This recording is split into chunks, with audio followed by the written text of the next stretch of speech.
Welcome to Talking with Toni.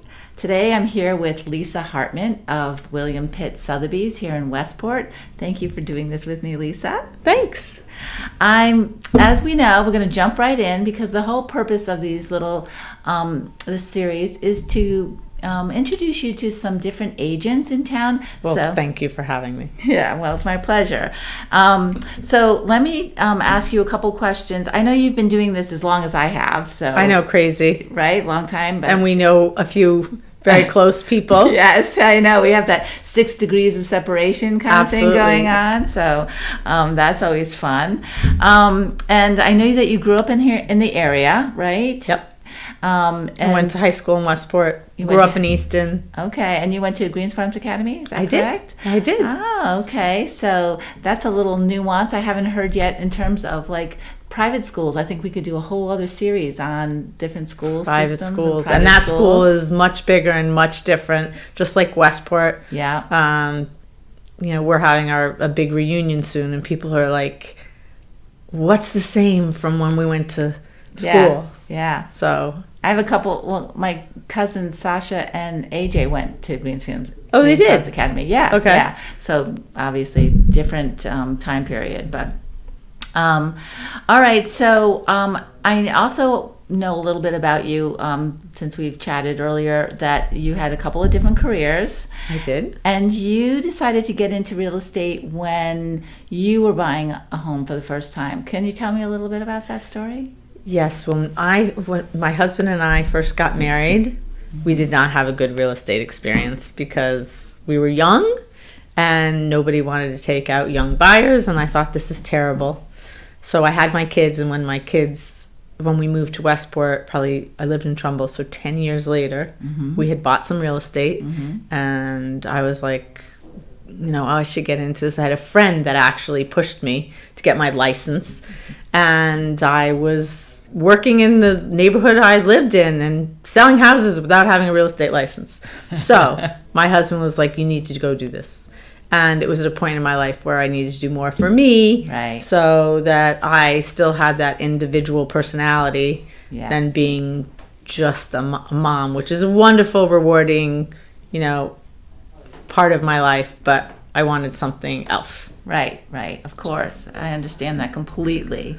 But I want to just jump back to something that you said that, with regards to you were selling without getting paid. What I think I just want to clarify is that you were the go-to girl in terms of the girl in the neighborhood. Like, right. You knew everybody and you knew everything. So people would come to you and say, "Do you know anything that's coming on?" kind of thing, right? Correct. So then you were like, "Yeah, sure." And being the friendly, outgoing person that you are, you were just sort of hooking people up and saying this house might be for sale and that kind of thing. Yeah, I thought certain situations might lend it to a change in how people were living. Right. So and that was kind of fun because it was fun to see people excited, and I remembered how excited I was when we bought our first house, but how painful the process was. But interest rates were almost 13% when we bought our first house. And people say that's crazy. I know. I think we should say that louder because people are, understanding that, yes, interest rates are going up a little bit, but in comparison, right, earlier times, they're quite low. But some of the same similarities because, I remember my parents saying, oh my God, how are these kids going to afford a house? Yeah. And now we're seeing the same thing.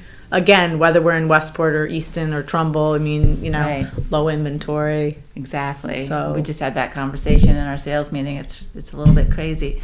But I want to go back to the neighborhood because I do think of you as sort of like the go-to person, and I'm going to identify it. It's the Saugatuck Shores area here in Correct. Westport. And, that's another water community. We talk about Campo a lot, and also Saugatuck Shores. And you live down there still. I live down there. My husband grew up down there. Okay. And so you do have a lot of connections. Yeah. You understand it because one of the things I think we talked about earlier was the fact that not everybody understands what it's like to live in a certain kind of community, like a water community that has its own pluses and minuses. It does have its challenges, but I always tell people every neighborhood has its challenges, and it's what you're willing to accept, whether you want a basement full of water, a tree falling on your house, Right. you know, or deer in your yard all the time. We're in the suburbs. Right. And when you live by the water, yes, you know, there are inconveniences, but I wouldn't change it because I wake up every morning and I get to go for a nice long walk, but you're Right. not, you know, unfamiliar for walks down by the water. Oh, it's nothing like It's it. a good way to wake up even when it's blowing, you know, 20 or 30 Right. miles an hour. You're like, I can't wait to get home, but I'd still got out. So Yeah, it's nothing like nature. It's beautiful. And also, another thing we didn't, I just want to mention that you also are an avid boater. Is that correct? yes. So they kind of go hand in hand, Yeah. and people often ask me, I belong to a boat club, and my kids grew up sailing at Cedar Point. So, and I actually, I've worked with people that we've met through the sailing club, the boat club. Right. Cedar Point's more sailing. Saugatuck Harbor is a little bit, you know, more of a mix, but made some great friendships. And yeah, people want that access. Yeah, yeah. It's a whole big different lifestyle. I mean, to be the boating community. Yes. I think. I mean, I hear, but from one of our 6 degrees of separation, you know, she always talks about the boating community, and I'm always like in awe because it's something I don't know anything about in terms of. Well, just think of it as like being in Westport. You can go many places, Right. and people are like, oh, from Westport. You know, they identify it with some Right. of our past celebrities, or it's close to, you know, New York or the Playhouse or Compo and the Cannons. Right. You can go many places, and if you mention Westport, Connecticut, they're like, oh, I know it. There's that great restaurant on, you know. Yeah. So that's kind of fun being in a place that people associate good things with. Yeah, absolutely. Absolutely. Okay, well, Lisa, is there anything, I mean, there's a lot here about you as a person and how you got into real estate. And I think we can take away the fact that you're a very thoughtful and caring person, that from your experience of not really being given the time of day, that you're someone completely opposite who gives everybody their full attention and the, you know, respect to the process that they deserve. Is there anything that, and if I'm not articulating that well, correct me, but is there anything else that you might want to say about yourself as a realtor and how you see yourself? So, you know, real estate's all about connections and networking. I do find that some of the things that we as realtors are best at are things that we're like an avid boater, or, you know.